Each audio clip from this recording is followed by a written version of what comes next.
there, friends Squiggly. It's time for another episode of our Animation One-to-Ones podcast series. This is Ben Mitchell, Squiggly Editor-in-Chief and all-around animation gadabout. Very happy to present a chat between contributor Ryan Gaur and Pablo Berger, director of the animated feature film Robot Dreams, out in cinemas now following a very warmly received run of festival screenings across the world, premiering at Cannes and picking up an Annecy Cristal, a Goya Award, Annie Award, and a Best Animated Feature nomination at this year's Academy Awards. Based on the graphic novel by Sarah Varon, the film takes place in 1980s New York and tells the story of Dog, a lonely dog who purchases and assembles Robot, a happy-go-lucky robot for companionship.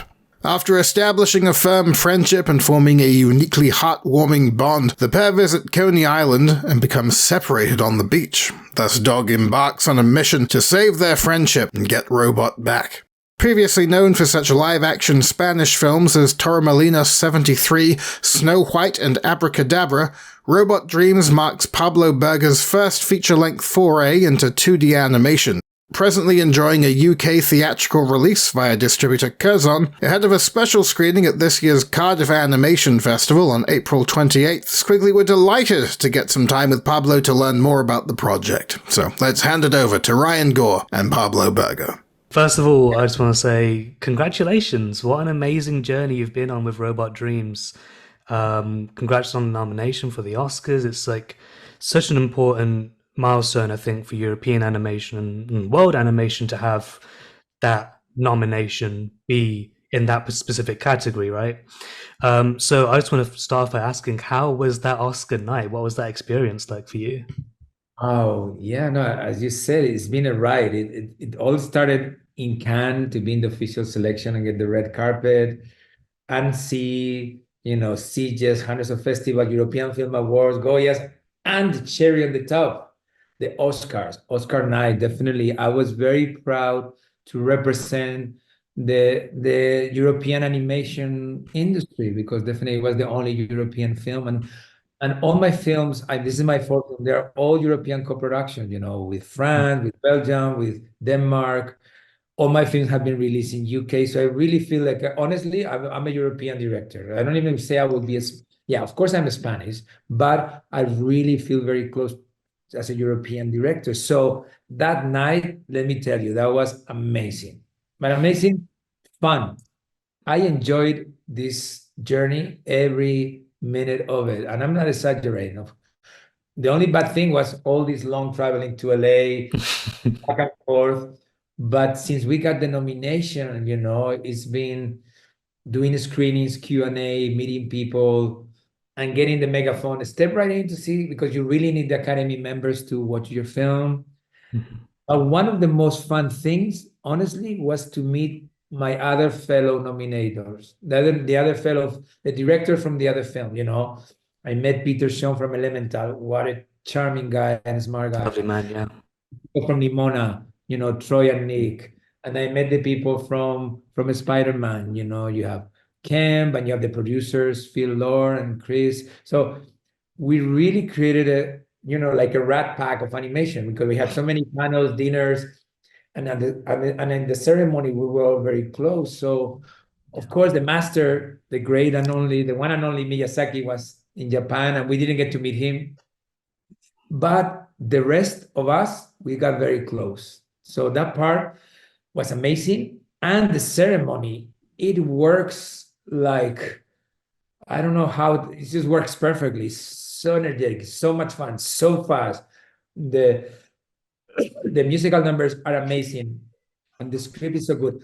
And to see all these great directors and people that you admire so close and be just in the same room, it was lots of fun. Yeah, I mean, being embedded amongst other animation directors and other animation people for all this time, do you feel like an animation director now? Yes. Now I feel, I never thought I was going to be an animation director, but the truth is, like, let's just go to the what Guillermo del Toro always say: animation is not a genre. I am a director, and I discover, that animation is a media. So So a director, you can use a camera, or you can do a stop motion, or you can do hand drawn, or you can make a documentary. And definitely I'm an animation director now, and I really felt so welcome from the American industry. And that's what happened.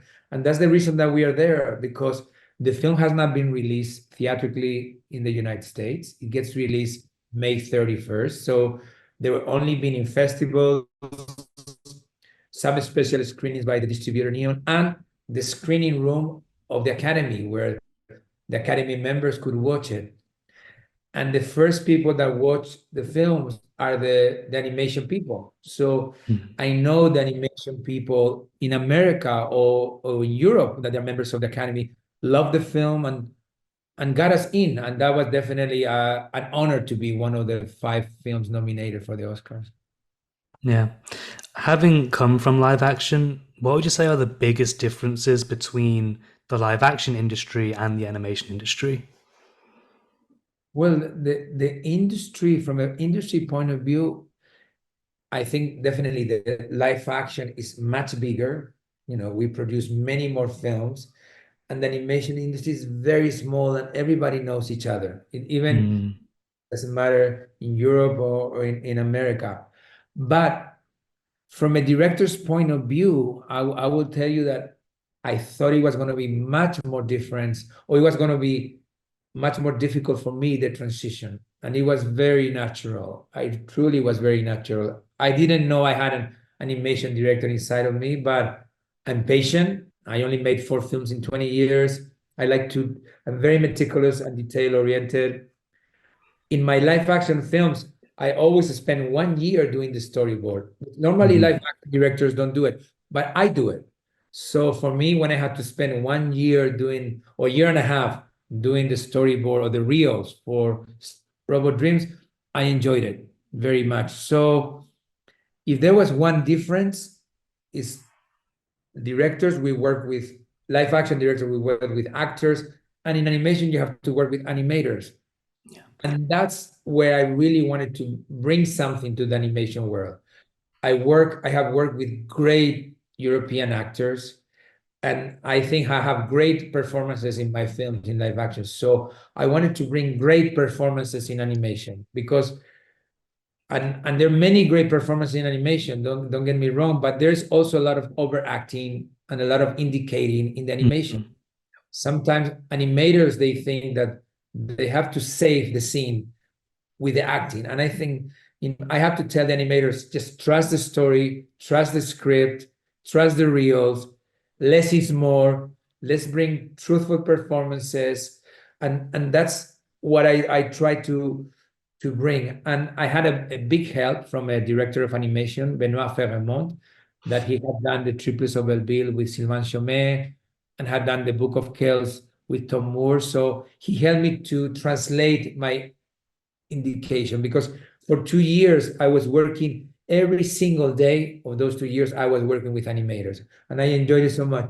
But it was like I was always looking at the eyes. For me, in live action, the eyes don't lie, and the motion comes through the eyes. So I got obsessed with the eyes of my dog, my robot, and all the characters that appear in the film, and their pupils. And so for me, it was just like working very in the small things of the animation of the different characters in the film. Yeah, I wanted to ask about that specifically, actually. Because it's a wordless movie, you're relying a lot on your animation team to get a lot out of the expressions, right? And I think every animator would tell you that facial performance is one of the most difficult things in animation. And the character models for Robot Dreams, their eyes are quite simple. They're like kind of pinball eyes, right? So, how do you maximize the emotion from a simple design like that?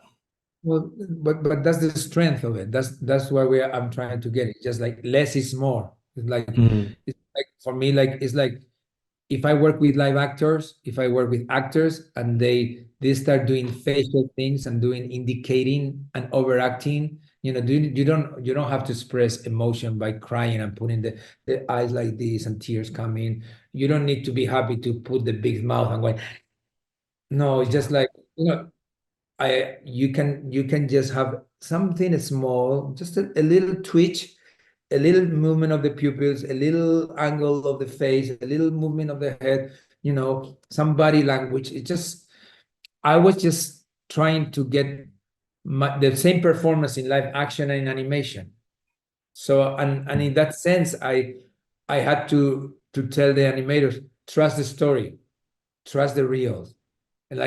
So of course, the animators, they bring a lot to the performance, some details and subtleties, and of course, that's very important too. But at the same time, they just have to feel like that the characters has a journey, and it has an arc, and it has an objective, and you have to also like trust that sometimes it can be internal. I would just tell them the same directions. Just, sometimes you think that characters don't think, animated characters don't think, but they do. Sometimes, you just have to think it's inside, the performance is inside the animated character as well. They don't have to move so much. And I think, of course, the Japanese Studio Ghibli and a lot of great Japanese animation have been doing very emotional, dramatic performance, but in the rest of the world, they've been doing it less. Yeah, I think that's why I find dogs so relatable as a protagonist almost. I feel like you're able to project yourself onto him in a really good way. Another thing I love in general about animation is like animated versions of famous cities. And this version of New York is so cozy to me for some reason. So what was like the main feeling you were trying to express with this rendition of like 80s New York? Yes, I'm happy. I'm glad that Ryan, that you enjoy New York. The thing is that in the book, I don't know if you have read the book, but the book doesn't appear New York. It's not like it's a nondescript city. It's an American city, but you don't really, and it's a very little detailed background. Definitely, characters are similar, or they had a makeover. Of course, you have to do a makeover for animation, but the backgrounds are very different. So when I decided to make this film, one of the main reasons is when I said, let's make the protagonist robot, dog, and New York. And why New York? Because I live in New York for 10 years. And I think this was a good chance to make my New York film, or a love letter to New York, my ode to New York. So I wanted also to make a New York that has vanished, that doesn't exist. A New York that I knew, but also a New York that it came from my memories of the New York. So all my films are period films, or they take place in another time. So this one, I also wanted to be a period film, and I wanted the idea. I love the idea that a cinema becomes like a time machine. That when audience buy a ticket, they sit in the dark room and they travel in time. And in this case, I wanted to travel in time to New York in the 80s, a New York that has vanished, a New York that it was the cultural and economical capital of the world before the globalization, before internet. So I thought it was a good chance for people that have never been in New York to kind of like experience what it was to be like in New York, or the New York that I lived. Yeah. You mentioned before that you're used to doing storyboards for your films. Does that skill transfer smoothly to animation, or is storyboarding for live action kind of a different skill to storyboarding animation? I think that's a good question. I'm a rare director, which I really do the whole film storyboard. Most live action directors, maybe they do for an action scene, but they don't do the whole film. And many, they don't do any. But the big difference is the storyboard for live action is not in movement, it's not animatic, it's not reals. So they're just stills, they're more like stills. But even that, as a director of live action, for me, when I do the storyboard, it's just like it's like doing the homework. It's not like you mean that you have to follow them, because when you go to the set, everything can be changed. The director of photography can propose you something that you didn't think. The actors can propose something, and you really, in a set, you have to be open for everything. A director cannot be They cannot say, no, these are my storyboards. We have to follow my storyboards. No, the others can have better ideas than what you had in your storyboard. So the storyboards is just a starting point. And for me, it's like, as a director, it gives me security when I go on the set.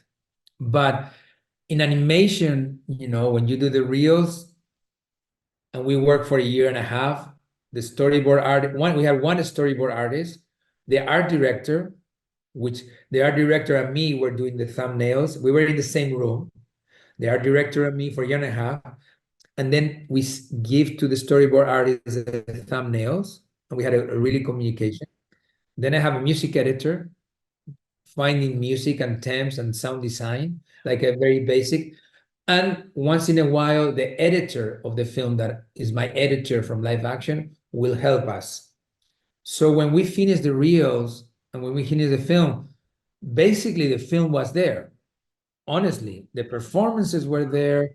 It was just a basic drawing, but the fact that we had only one storyboard artist, Maca Hill, very fast and very good. Definitely, it felt like a finished film. It truly feels so.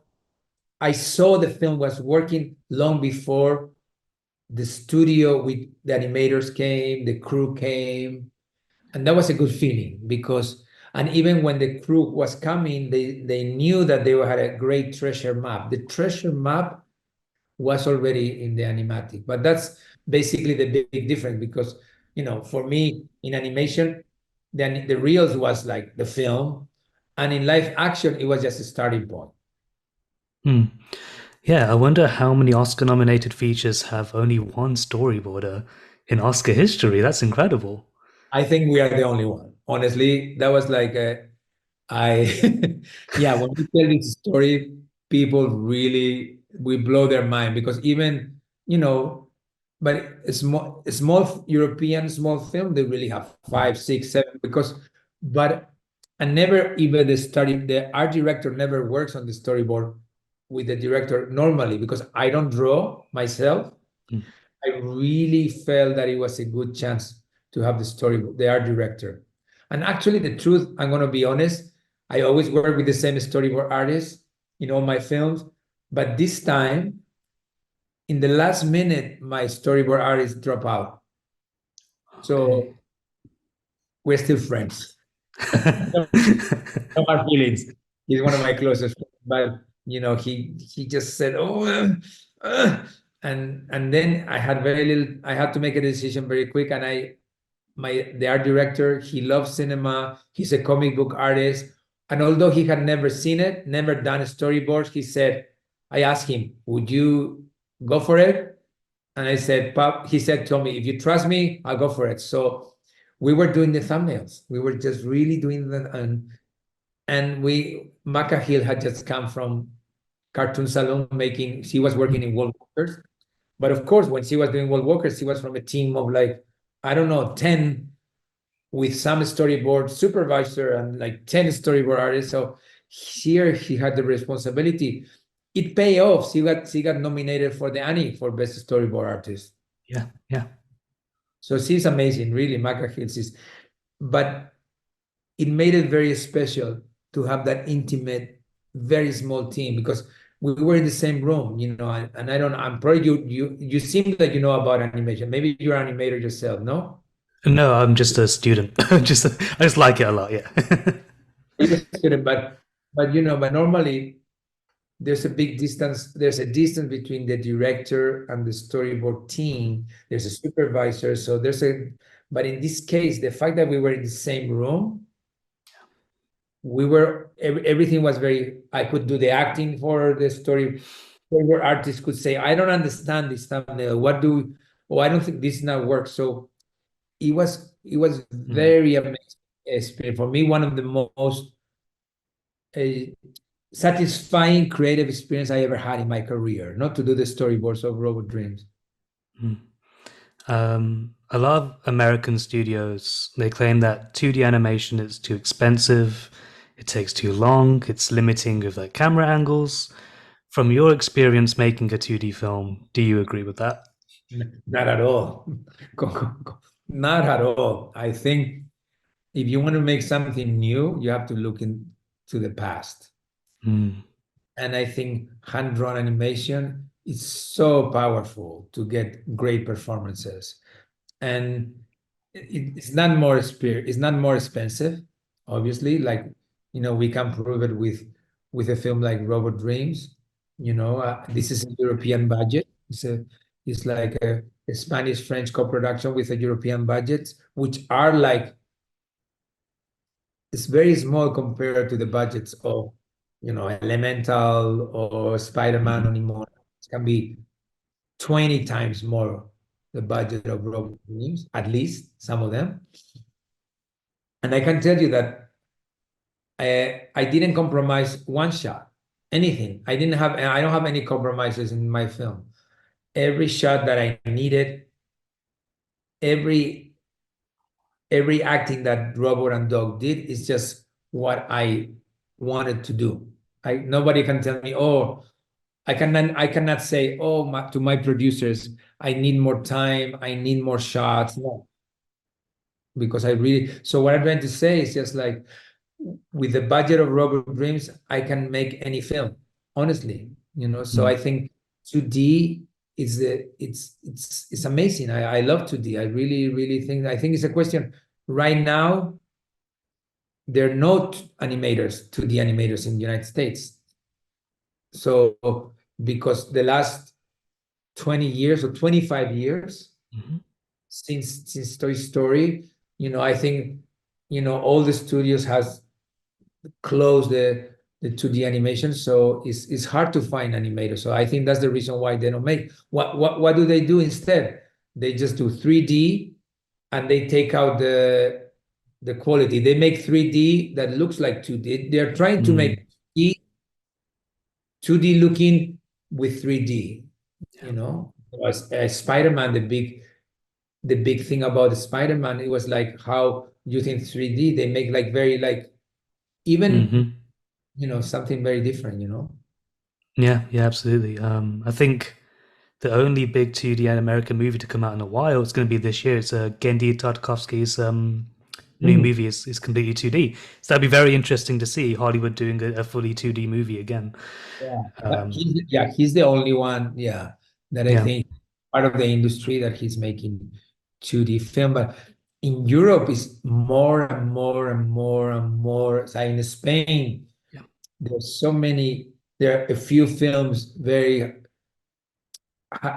good projects produced in 2D at this moment, and in Mm. France as well, and in Ireland as well. I think Europe and Scandinavia too, and in Italy. So I think, thank God, and of course in Japan, 2D is like they're producing. I'm talking about dozens, not even dozens. I think they even produce more films 2D than live action in Japan. Oh The yeah. production is gigantic in Japan. So I think, fortunately, 2D has a long life. And we would love to see if America and the big studios go back to the 2D. It would be amazing if suddenly Disney says, we're going to go back to the 2D, you know? Yeah. Yeah. Absolutely. I'd love that too. I have to let you go very soon, but I have one final question. To you, is Robot Dreams about accepting the fact that friendship is fleeting, or do you see it as a call to kind of hang on to the people in your life as hard as you can? Well, I've been through life, through many experiences in life, so if a film actually it belongs to the audience. It really doesn't belong to the director. So however the audience want to interpret the film, I'm happy. It belongs to you. So, but if you ask me, what do you think? I would say there are many themes in the film, but one of them is the memory. How memory help us to overcome loss. Some people that you lost, if they were friends or they're lovers or they're even your parents, memory helps you to have them close to you. So Mhm. memory is important in life, but also talks about letting go. I think this film talks about letting go. For me, I had to let go many people in my life. So but that's the reality. I think you cannot hold on something forever, and that's the, and I think the earlier you realize that, you're going to be able to deal with life in a better way. So I think, for example, one of the difficult things of this film for some, this film is for all kind of audience, cinephiles, adults, children. Children films, they don't have the kind of ending, and I'm not going to do a spoiler of Robot Dreams, but it's a different ending for what normally like children's films are, but I insist, I would like to think that Robot Dreams has many layers and many themes, and I would like that every audience that sees the film makes the film his own, and makes his own substitutions, and finds maybe some answers to some of the questions about life that he might have. Absolutely. Well, thank you so much for your time, and thank you for talking to Squiggly today. Thank you, Ryan, to be like a megaphone and just tell to the UK audience, get right in to see Robot Dreams. Absolutely. Thank you very much. And if you're based in the UK, you can catch Robot Dreams in select cinemas this month. You can check out if it's playing near you at film.curzon.com/film/robot-dreams. And if you'll be attending the Cardiff Animation Festival, it'll be screening on Sunday, April 28th, 3 p.m. at the festival's main venue, Chapter Arts Centre. More information on the screening and the festival in general can be found at cardiffanimation.com. Have a good peruse of that program because it's looking like a fantastic event overall, and I'll be there with Squiggly Features writer Laura Beth Cowley to host the filmmaker Q&A brunch sessions. Always a good time. Those will be 10 a.m. on the 26th, 27th, and 28th, again at Chapter. Come grab a croissant and say hello. Thanks again to Ryan Gaur and Pablo Berger for their wonderful one-to-one chat, and to keep up to speed with all things Squiggly, be sure to follow us at Squiggly Animation on Instagram, facebook.com/Squiggly Magazine, at Squiggly on X. And of course our website, heaving with news, features, reviews, interviews, pithy editorial rants, podcasts, videos, all that good shiz is squiggly.com. I've been Ben Mitchell, you've been you. Until next time, happy animating.